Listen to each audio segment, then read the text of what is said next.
Bismillah. Hop, muallim sonli darslarini davom etamiz. Hop, endi bu mavzuga ham diqqat bilan e'tibor berishingizni iltimos qilaman, chunki juda bir muhim darslardan. Hop. Alif lomdan keyingi harfimiz agar tashdidli bo'lsa, ana shu paytda lom harfi o'qilmay qoladi bu yerda. Biz qanday o'qiymiz? Attaba'u, attaba'u.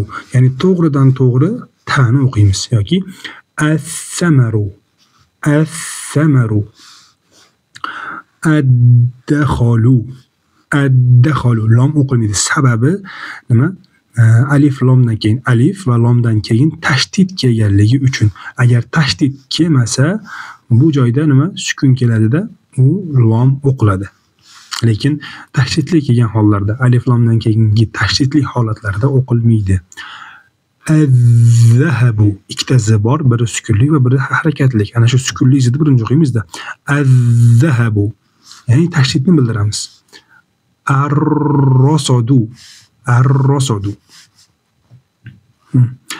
Az-zabadu, as-safaru, ash-shajaru, as-safaru, ad-dararu, at-talabu, az-zafaru, al-lahabu. Mana birinchi lom, ikkinchi lom tashdidli bo'lganligi uchun bu yerda lomni o'qiyapmiz. Ya'ni albatta ikkinchi lomni o'qiyapmiz, birinchi lomni emas. An-nasabu,